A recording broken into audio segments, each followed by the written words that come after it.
Hi everyone, Mark here from Digital Groove Online, and this week we're going to look at a rack that I've put on my website. It's free and it's a little atmosphere rack, and we're going to show you how to use that this week. I've had a couple of emails just asking how you use this, and I'm going to show you how to get those little atmospheric textures with this rack and also how we get it into our project as well.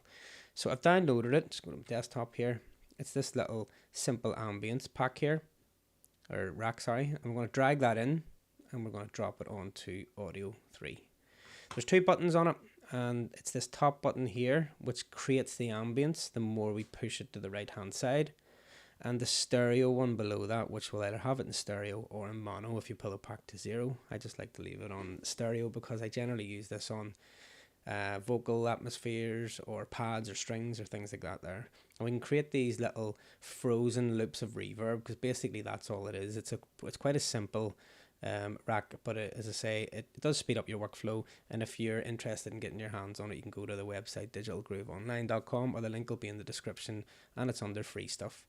So let's jump in. I'm going to use a vocal first with a little bit of reverb on it already. Basically, let's have a look and see.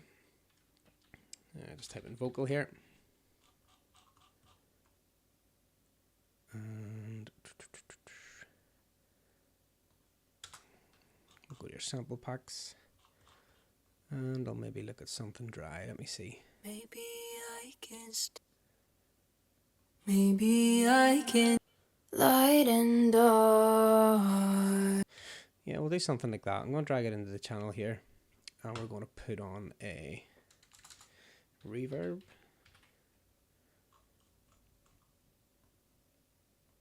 Just to make that signal a bit wet. Bring it back to about 30.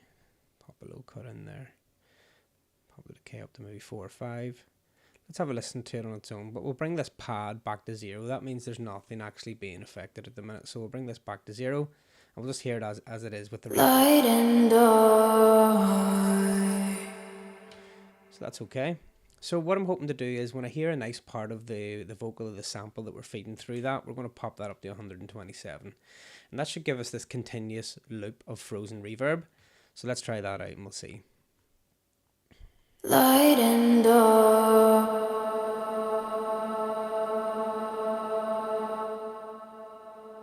Okay, so there we go. We've got that nice frozen loop of the vocal shot. And you know, whenever you're using sounds that are already in your track, you know, it just fits a hell of a lot better than trying to fit in something that maybe wasn't there. It just uses the elements of the track already and makes it blend in well with the sounds that are already there. So I've turned it down for now, just so that you can hear me talking. But after this, you're wondering, how do we get that into the session? And we do that by resampling this back in. So we go to the next available audio track, or we could create one, and then we select this button here and hit resample. Once you turn on this little record arm button, it starts to feed the audio into that channel.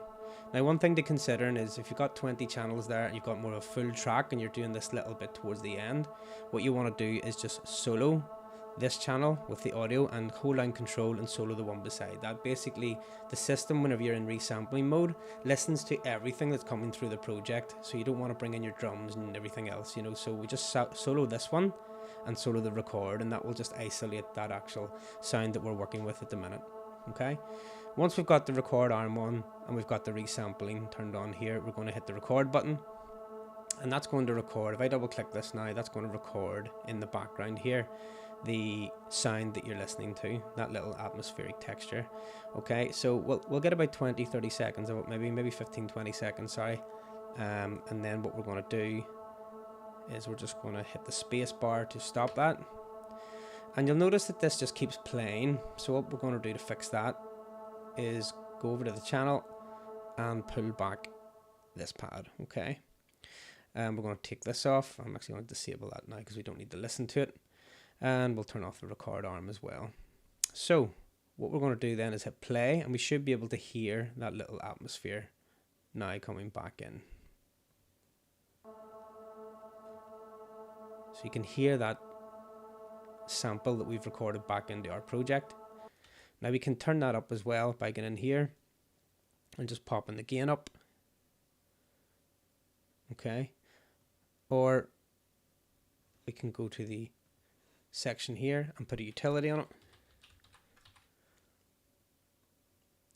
and we can boost that up as well.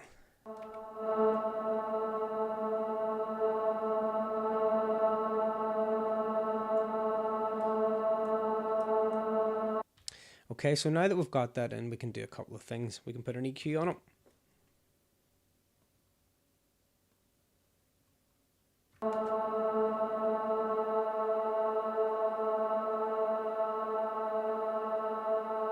We can take off the tops if we want.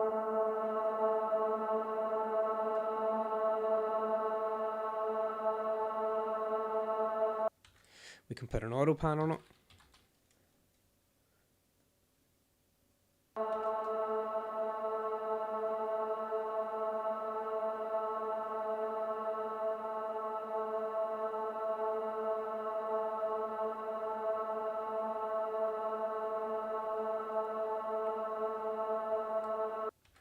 Okay, and then we could probably put something like a shimmer on it as well.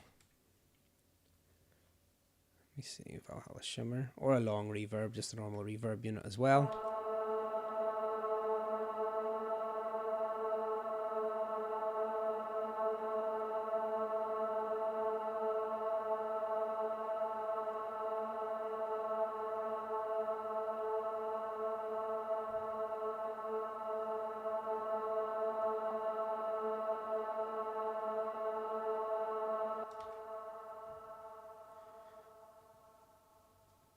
Okay, and we can turn it up a little bit more if it isn't loud enough for you. You can pop another utility after that and just turn it up another bit as well. But we can put maybe, let's say, an LFO tool or a sidechain compressor after that as well. Let me just get that ducking.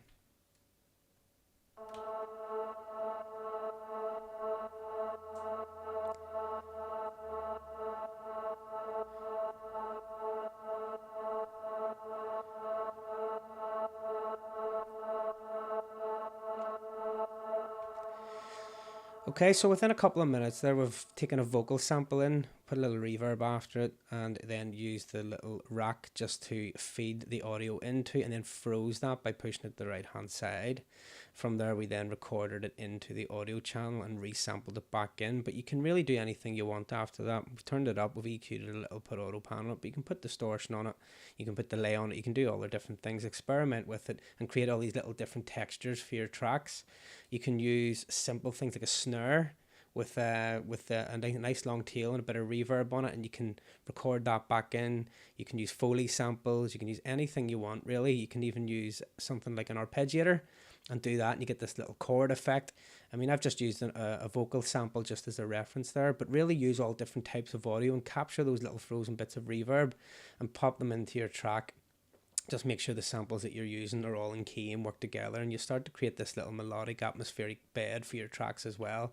Particularly good for ambient music, house music, trance music, you name it. And even in the techno, the sort of lower industrial, rhythms and things like that there, you can pop them through this here and record it back into your project, and it can sound really good. Just clean it up with a little bit of reverb, apply some effects to it and see how you go, and it'll just make that song. I encourage you to put it into a little group, maybe do a couple of them together and turn that group on and off, and you'll be very surprised, even though it's subtle and sits in the background, how much it really brings and adds value to your track. So as I said, I got a couple of emails this week just asking how you use this. Hopefully that clears it up. And for people who have just seen this for the first time and weren't aware, it is on the website and the link will be in the description below. But until then, see you next week.